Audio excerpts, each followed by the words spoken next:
Ladies and gentlemen, welcome back to the final quarterfinal here at Worlds 2024. We are already into the draft. Let's go ahead and see what's going down. Gen.G back on the blue side for the third time in this series. They will ban out the Ivern, the Skarner, and the Seraphine, while FlyQuest responds with Yone, Aurora, and Jax. First pick, Ashe for Gen.G. Isn't surprising for anyone. Massu will be back on the Ezreal. Question is, will the Ashe dominance continue in this series? Ashe has looked so strong thus far, and it's FlyQuest who have to try to upset the balance here. What have they got cooking for this draft? They are at match point with who pretty much everyone considered to be the best team in the world coming into it. I don't know if I like this. I mean, I know we had slightly different opinions on that Game 2 draft, Ezreal, but right now FlyQuest is literally running it back. They've prioritized the Ezreal and the Orianna. The possibility of a Kassadin is right there. I don't expect Gen.G to pick it this early, but perhaps the idea from FlyQuest is they'll even look to ban it on the second rotation. One difference though, Jax is banned out, right? That is a big difference. That is a pretty big difference here. You know, Renekton is up, so they could go Renekton Nidalee if they do want to go that angle. The Nidalee is locked in. We touched on this before. Over 81% win rate for Canyon. This is one of the only junglers in the world who gets the pro play Nidalee pass. This guy can make it work. He is outstanding on it. And it's going to be the Tristana. So this was actually banned by FlyQuest in the second phase against them. And that's when we ended up having, you know, these kind of different wrinkles in the draft. But instead, it's going to be double AD carry here for Gen.G. But pairing with the Nidalee means they do need some frontline. They do need some support to actually create space for these carries. We've seen Rel fall to the wayside. It's been banned quite a few times by FlyQuest. Wouldn't be surprised to see it banned again here as Busio locks in the Rakan. But so far, an identical draft to what FlyQuest drafted for themselves in Game 2. Earlier, we saw them come up with the Nunu and the Renekton. Perhaps those will be where we see big shifts. Of course, with the Jax gone, maybe they want to run back the Renekton again. You guys know very well how comfortable Bwipo is on the champion. Yeah. But the question is, how will they round out this draft? I'm not expecting something like a Sejuani. Maybe they want to go for something a little more aggressive, but you want something that can kind of keep up with the Nidalee in terms of clear speed. I mean, that's the point that we were making about the Nunu the first time we saw this matchup, is Nunu's not afraid of all the invading that Nidalee likes to do, of the high tempo that she can create, stealing away camps, getting there faster. The Xin Zhao going to be the first ban from Gen.G. Remember, this was Inspired's pick in the Game 1 when FlyQuest first shocked everyone, took their first win in the series. Gen.G still paying respects back towards him in the jungle. Absolutely, and I think rightfully so. It did look really, really strong for Inspired. He performed very well on the pick. And not all is going to be that ban, so they are really trying to lock down some of these engaged supports that could cause problems here for Massu, for Quad as well on these carries, trying to make sure that they have the protection for them. And remember, Nautilus is another one of those champions that Gen.G had in the Game 2 win that they got. And I'm so interested now, you know, do you go jungle on 4 here for Inspired, or do they just go towards the Renekton as a denial, right? You know, or are you willing to, if Olaf isn't banned out, are you willing to leave the Renekton up and say, you take Renekton, I'm going to take Olaf and just beat you? I really like these bans from Gen.G, really trying to pinch Inspired's pool. I think from their perspective, they'd be happy to play into the Nunu again. But it looks like the Renekton priority is going to come through for Bwipo. Yeah, I mean, I think it makes a lot of sense. In my opinion, it is Bwipo's best champion. It is a lot of comfort, and it's also a denial. You know, to me, it was either you take this or you are willing to hard counterpick it. So I do like the denial. We'll have to find out now where Kiin wants to go, because Renekton taken away. We have the Jax banned. You know, does he go towards just like a Cassante or something like that? Because they need some frontline, especially for the Ashe. You have to have some champions that are going to create space for that Ashe, so you don't just get ran down by this Rakan Orianna combo plus the Renekton.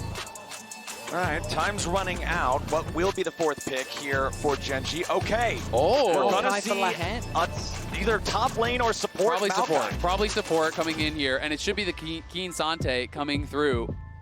Famous for this pick. The guy is a monster on it. Definitely one of his best champs, if not his best champ.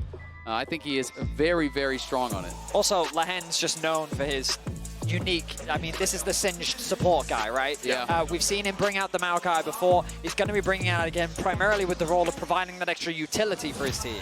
And now, you know, you have to see how the early game is going to go for FlyQuest, because when you look towards the picks here for Gen.G, really the only setup that they have for the Nidalee Spear is the Maokai, right? Which makes you believe they're going to be targeting down that bot lane. it is Rakan Ezreal, very weak early 2v2 here that has been drafted for FlyQuest, which makes you really think, okay, is it a lane swap? And if it is a lane swap, can you avoid giving over that intel to Gen.G to try to dodge these lanes that could be problematic? One of the big problems I feel FlyQuest ran into in Game 2 was that Bwipo kept running into Peyz. The Ashe into the Renekton matchup was doing so much damage to Bwipo. And I think that they need to do a good job of kind of getting him out of that matchup as quickly as they can.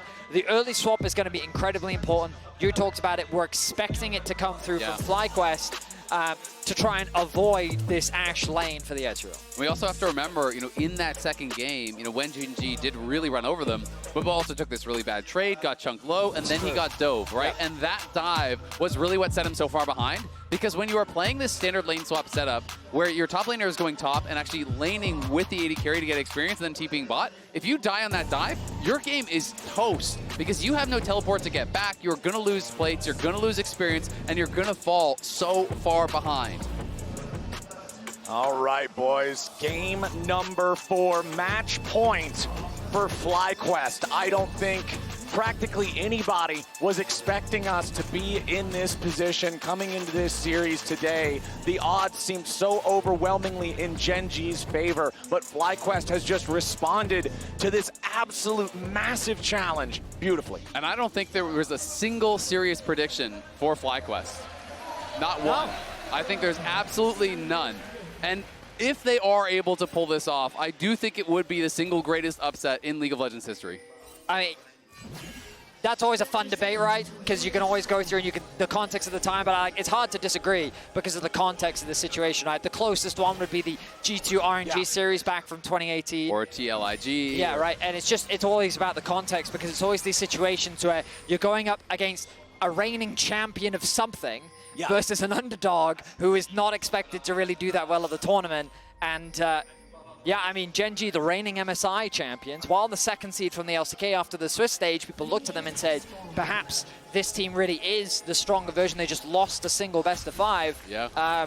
But FlyQuest, they're poking holes in Gen.G's drafts. They're finding creative angles. And quite frankly, they are executing better on a lot of the team fights, which is their biggest strength throughout the year. Absolutely. And that's one of the things where we, as the LCS kind of representatives here, have never really had that. It's always felt like if you get into a good position against the LCK or against the LPL, you're just going to get outplayed in the team fight, right? And watching some of these fights, it really does feel like Quad and Massu are stepping up, and Busio and Inspired and Bwipo are all playing to a level where you're like, you know what? If the game is even, maybe we just win. And I think that is a feeling that I haven't really had before. Chovy immediately jumping in on Quad, seeing Busio show up to apply some pressure here to the mid lane. Chovy losing the flash at level 1. I think the important thing to remember is FlyQuest. Oh, Bwipo, that is not a good trade, my friend. No, sir. Oh, that is a very bad trade. He was trying to give up his health to get experience. So he's trying to stay in range of that XP, and that's why he was that far up. But it does make it pretty dicey. We can see, though, we have the knowledge that Kiin is down on bot lane. There is a ward that's down there as well, so FlyQuest also has that info. So I don't actually think that they are worried right now about a dive, thanks to that ward. You can barely see it on the minimap. That does spot him out. Okay, recall game 2. That was the one that Gen.G won. These two FlyQuest players were on the exact same champions in that game, and Bwipo taking bad trades early on, sacrificing too much HP, is what enabled Gen.G, who were also playing the Nidalee for Canyon in that game, to facilitate dives, to get early leads, and snowball that game. Now, immediately, Busio again going to claim another flash from a Gen.G carry. I mean, how about this play? And now Lehends, he's going to have to flash or he's in trouble. Yeah, Lehends, victim of the Arctic Assault, as Inspired just trying to make sure that Summoner spell is committed there too. That's 1, 2, 3 flashes in 3 minutes. Exactly, 3 minutes in, 3 flashes forced. FlyQuest outplaying Gen.G on the map. They got the preferential lanes as well. It's Massu laning against Kiin's Cassante. He's just having a free farm down there. We can see that Peyz is getting sent down towards bot now, and Chovy is getting pressured here by Quad. Chovy, of course, up CS as he always seems to be, but FlyQuest got to be really happy with how these lanes are going. You can see the wave is going to push towards Massu, but we'll see if they do want to try to swap away as the Ashe arrives. Big credit to Busio. He's been involved in all of these early plays. The Rakan showcasing how valuable of a pick it can be in the early game. Nice TP coming through from Chovy as he is getting the slight better of Quad in terms of the isolated 1 versus 1 on this Tristana. but ultimately a relatively calm early game. No significant advantages gained either side. Standard lanes have now been returned to. And we talked about it a little earlier in the series, but again, I just want to praise Busio for this absolute growth as a player since the last time we saw him on the international stage back at MSI. MSI was the first time a North American team was eliminated in play-ins at an international event, and it was FlyQuest. That's a tough pill to have to swallow. Busio had a really rough tournament, and now he's bouncing back here in Worlds, having some amazing plays. Massu has carried so many performances here for this team, and they're both North American players. North America has always had this stigma of too many imports. Where's the NA talent? It's right there in FlyQuest's bottom lane duo, and they are both playing an amazing series. It absolutely is. And when you put it in the context of this is a team that got knocked out in play-ins at MSI and is now one game from taking away Gen.G's semifinal slot, from knocking out a heavy tournament favorites, you have to look at how much they have improved, at how hard they have worked to be able to get where they are. Certainly. And it just goes to show the amount of pressure that's falling onto the shoulders of Gen.G. If we look back to MSI, not even BLG pushed them to 5 games. It was only Top Esports at that tournament. They won most of their series 3-1. And now they find themselves with their backs against the wall. Their composition gives them some decent early game strengths. Once again, getting their hands on the Ashe. Nidalee is a jungler for Canyon, is someone that, I mean, just look at the farm already in the jungle. Canyon has been running around the map, stealing camps away from Inspired. He's about to tick over to level 6. And it's the downside of this matchup for Inspired. It absolutely is. I mean, Canyon is just farming up a storm. You can also see Chovy is pressuring heavily in mid lane. That is where the gold advantage is coming from, but it is slight. And the concern is, look at the gold there on Peyz. Look at the farm on Peyz. He lost his flash early. He's been running around the map trying to find good lane assignments, and he is really falling very far behind. Inspired and Busio both getting tagged there by the Scryer's Bloom critically lets them know that FlyQuest is looking at the mid lane, looking at Chovy, who is level 6 now on this Tristana. And Tristana's a champion that just has such amazing self-peel capabilities with the rocket jump, with the buster shot. It's hard to make a play if you don't catch her completely by surprise. Canyon level 6 on this Nidalee, no troubles at all securing the first set of grubs. Gen.G going to get 2 of those immediately for themselves, as you can see Bwipo coming down to try to take a look at what's going on. Massu will force Kiin all the way back from the wave down here in the bottom lane. Still got to pay enough respect to K'Sante when he's close to the turret, but it's not nearly as big of a deal when he's not level 6. And Inspired and FlyQuest, they're just going to trade these early neutral objectives, go after the dragon. Inspired, you guys already mentioned, he's a level and a half behind Canyon's Nidalee. He does not want any combat. It's a really good trade from Inspired. Right place, right time. You don't want to concede all objectives. We've seen that from FlyQuest in Game 2, and that's one of the big annotations we are seeing here in this game. Again, though, you see Peyz matching into this Renekton. He's having a bit of a rough time, but ultimately he's still in a fine position, has the level advantage, hasn't died early. Oh, Kiin, nice use there of the knockback. Massu going to be forced to use that first summoner spell to try to get away. Kiin's coming in for the 1v2. He knocks him back. He knocks him down. The K'Sante of Kiin steps up. A massive play from Kiin as he's able to just find a massive play. Massu doesn't even commit the flash, realizing that there's probably no way that he can get out of this situation. And Kiin's K'Sante is recognized for a reason, and he secures first blood for Gen.G. I mean, that is just absolutely massive there for Gen.G. A huge outplay here from Kiin. He has the Q3 charged up. They don't respect it. He uses the shift to harass him aggressively. Then the Pathmaker into the Q3, ultimate of the tower. Massu realizes, you know what? I'm actually just dead. Flash is there on Kiin. He has too many dashes when he is in the all-out. The flash would not do anything for him, so he elects to hold on to it.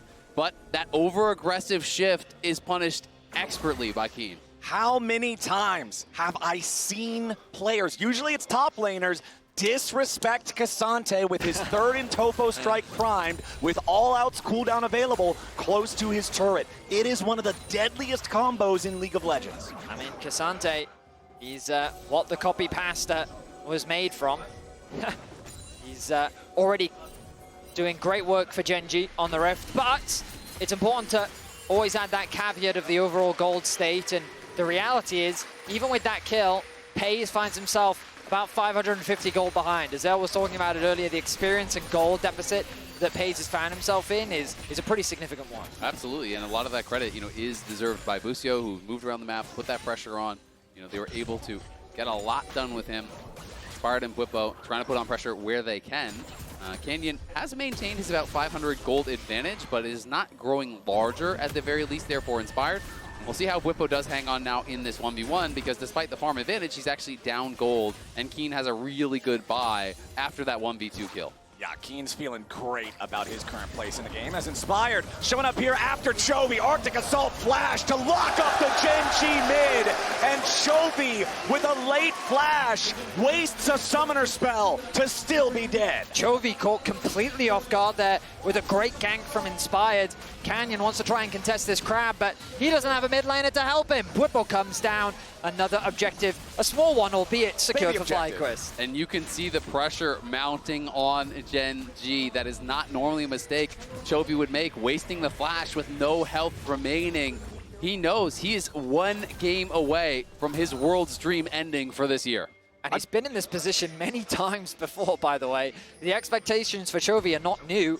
He's been regarded as a top-tier talent for many years.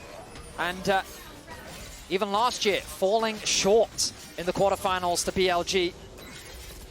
Gen.G are trying to eradicate the history. We were talking about it earlier, right? We're talking about how Gen.G has been so domestically dominant, but internationally, they've never hit the level that they aspired to. They've gotten to the second highest step, but never that final step, never the world finals, never the world title. And now being this close, we'll see if they can bring it to a game 5 against FlyQuest as Bwipo tries to flash away, going into dominance here in a 1v4. But surely Gen.G just get it done. Bwipo can't stay alive. Lehends dancing with death there, but does stay alive. Now Gen.G are just gonna drill through this turret health bar. And you look at the minimap, there's not a lot that FlyQuest can cross-map for. They don't have a wave stacked up for the top lane tower plate. They will be able to get the grubs, but it's just kind of a small advantage gained as, crucially, Peyz' goal difference is going to be reduced significantly. Getting the kills, getting the plates. Now that lead that Massu had built has all but dissipated. It is, but they are going to be trying to trade back on this top side, giving the local gold here all towards Massu, farming up some of these plates. But it is going to be first tower here, down on that bottom side for Gen.G, and establishing themselves a nice early gold lead, just above 1,000 gold in their favor. Big early lead there in the bottom lane for the LCK squad. 1,000 gold lead in total just for Kiin over Bwipo on this Renekton. We already saw Kiin get the 1v2 outplay in the bottom lane with his experience on K'Sante, with his mastery over this champion. You have to expect him to be an utter terror once these fights between the full team start breaking out. Absolutely. I mean, Kiin on this champion with that gold lead can take over a game. And FlyQuest, I think, are going to do what FlyQuest sometimes does best: slow down the pace of the game, play towards their win conditions, look towards some of the really powerful scaling that they do have. You have these really difficult to kill carries in the late game. You've got great engage, you've got good frontline. I think they can feel comfortable to slow it down, to play it a little bit more reserved, and try to avoid some of this early game power that Kiin and Canyon are going to have.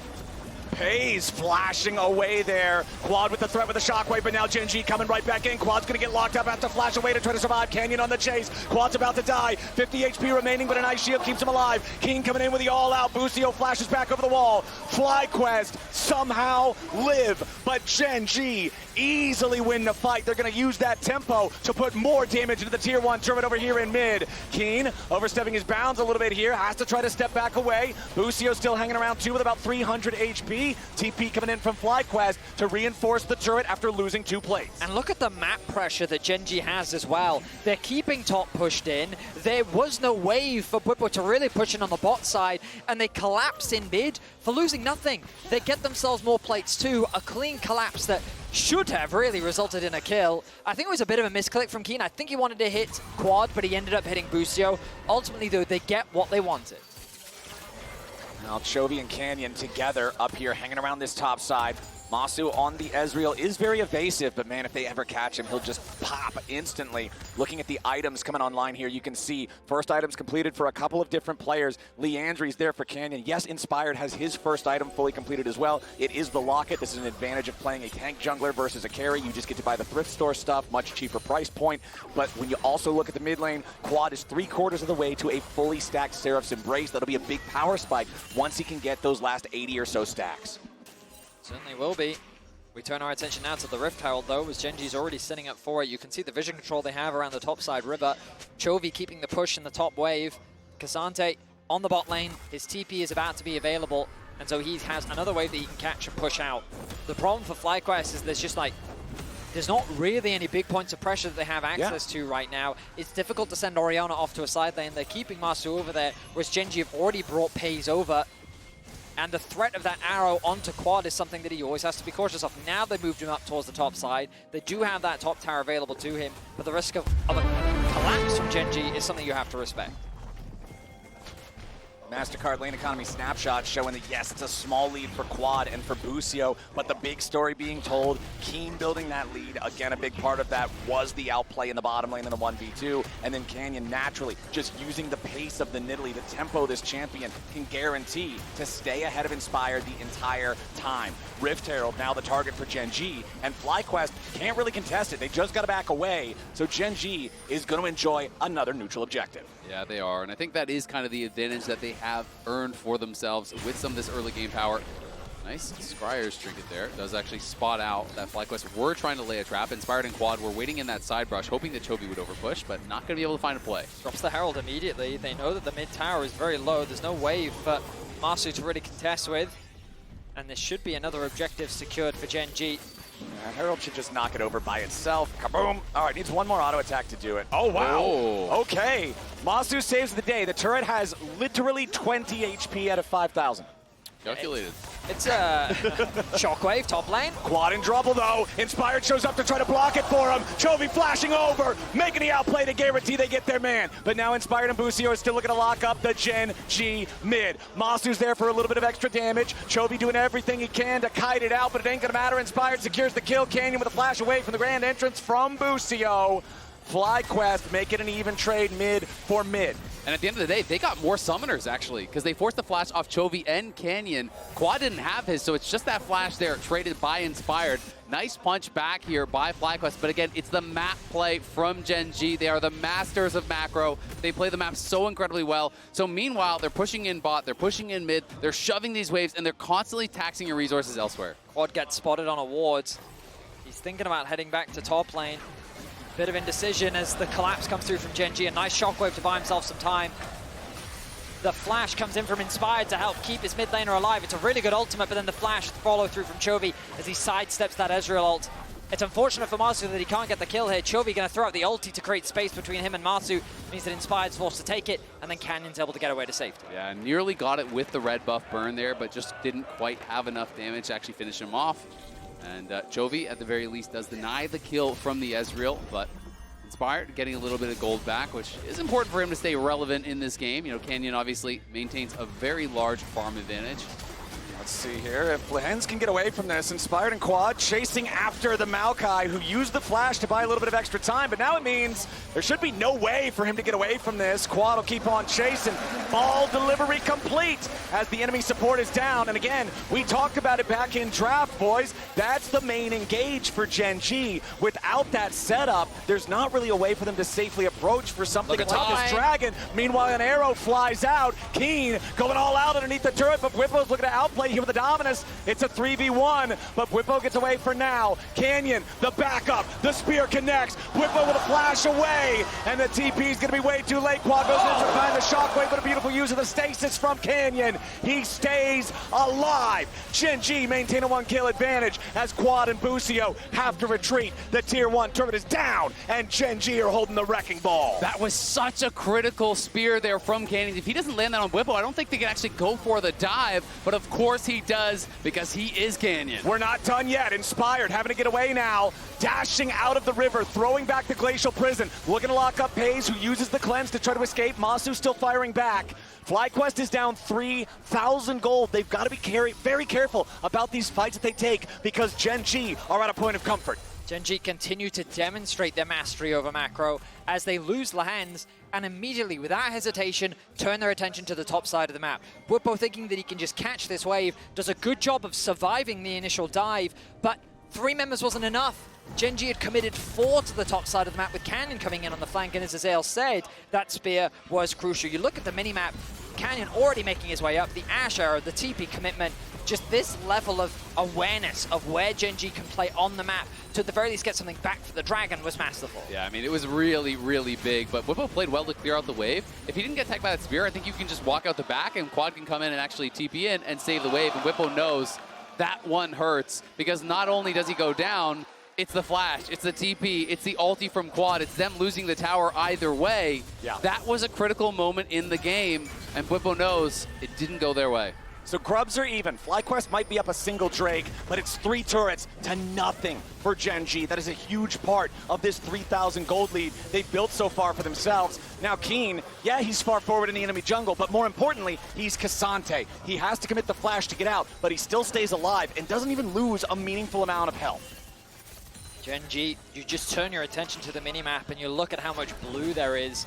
FlyQuest barely have access into the river as the mid is being pushed in, top is being pushed in. Lehends is continuing to extend his vision line forward. Meanwhile, on the bot side of the map, Kiin with a full level over Bwipo is this immovable object. And who's at his side? Canyon. They're literally playing through every single part of the map right now, which usually shouldn't be possible, but they know how strong they are.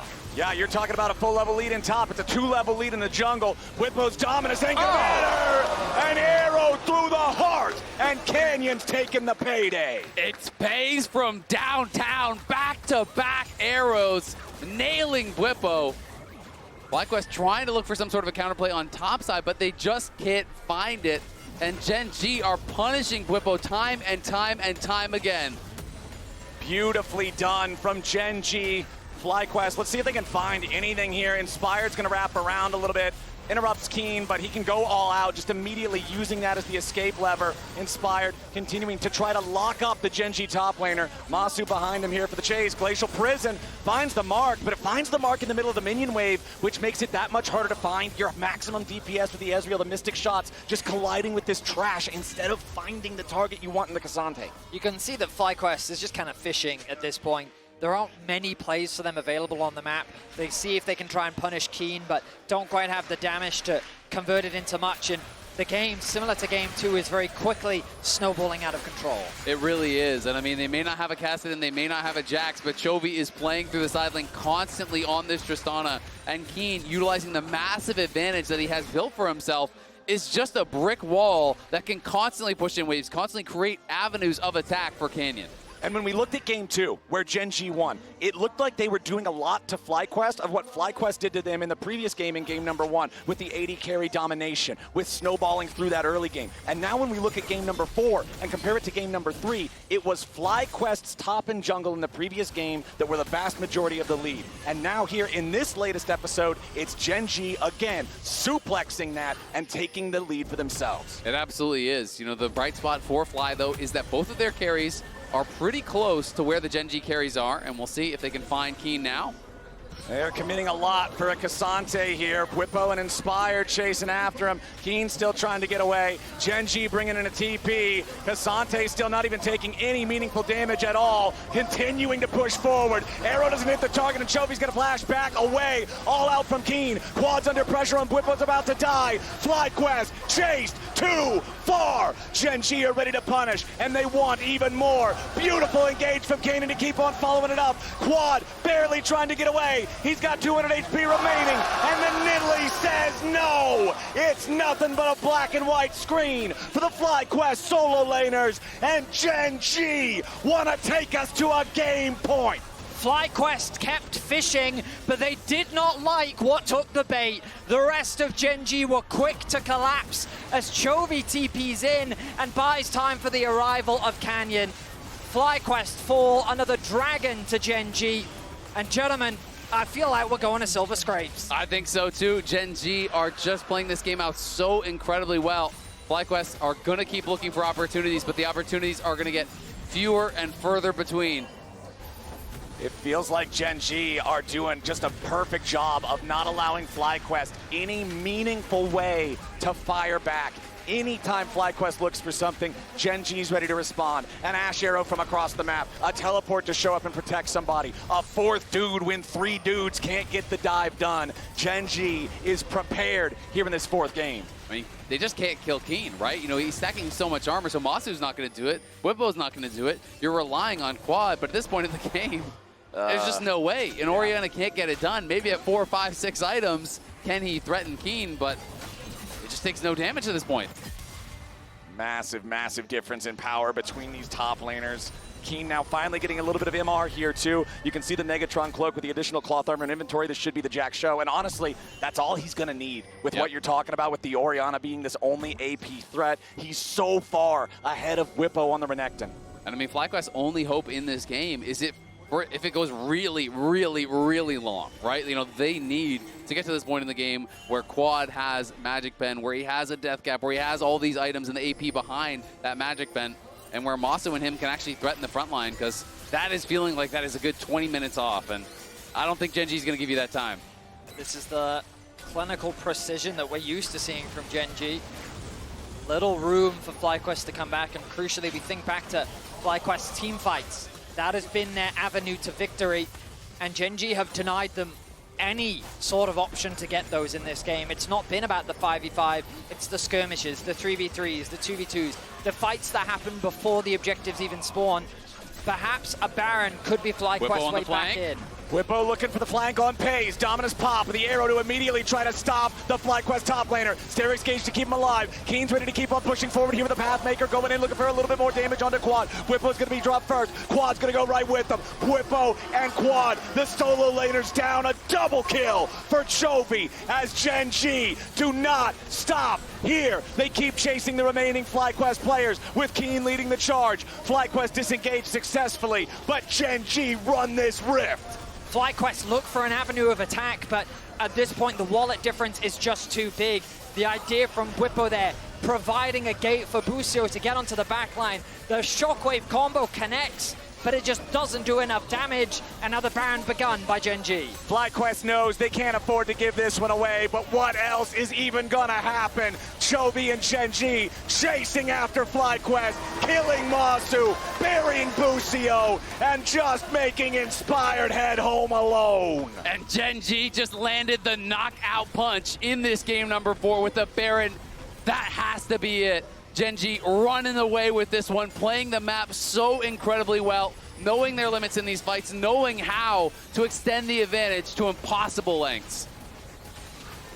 Here we go again. FlyQuest still trying to stop it, but a TP behind him coming in from Kiin. The Cassante that has run the whole game, start to finish, seals their fate. Canyon's unstoppable, and Quad is dead. Bwipo and Inspired can't get anywhere close. Kiin is a brick wall, and FlyQuest don't have any siege equipment. Inspired's trying to escape as Chovy jumps over the wall, but now FlyQuest is in an even rougher spot. Busio wants to make space for his team, but a third and Topo strike knocks back two.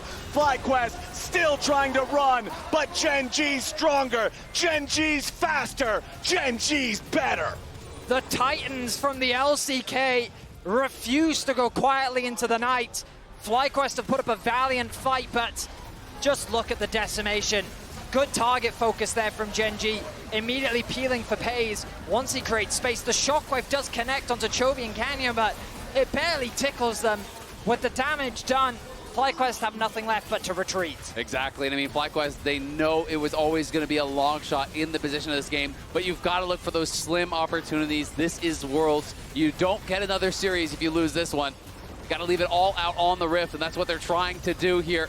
Gen.G, though, just far too strong in this 4th game, and it really starts to become about how are you feeling going into game number 5? What are the picks going to be? What is the draft going to look like? Because FlyQuest likely will be going back to the blue side here, which we have seen so much success on in Worlds. Lehends using the blast cone to get away as FlyQuest just trying to get any sort of a pick they can, just trying to slow this down any way they can. It's only 26 minutes on the clock, but it is a 12,000 gold lead for Gen.G's side as they continue pushing up here in the top lane. Chovy, between his own rapid fire and the buff from Canyon's Nidalee, is an absolute machine gun on this Tristana. The DPS is out of control. He's got the quick blades. He's got the armor penetration on the Mortal Reminder, and he's got the rest of Gen.G beside him. FlyQuest going in for their final Hail Mary. True shot barrage over the wall. Lehends tanking up as Chovy gets back away, Inspired down to 300 HP, and Bwipo does nothing. Shockwave on 2 won't matter. Inspired's about to bleed out. Chovy's dominating, and Kiin won't stop. Double kill, back over to Chovy. FlyQuest are gonna have to be ready for game 5, because Gen.G are ready to clean this up. Massu and Inspired trying with everything they've got to defend the last 2 Nexus turrets, but Gen.G is far too powerful. Lehends and Kiin making the space. FlyQuest trying to hold on, but it's not gonna work. Ladies and gentlemen, it's time for Silver Scrapes. We are going to game 5. Everything on the line for these 2 teams. It's all gonna come down to one last game. You all know the drill. Y'all know the tune. Y'all know the song. We'll be right back for Silver Scrapes and game 5.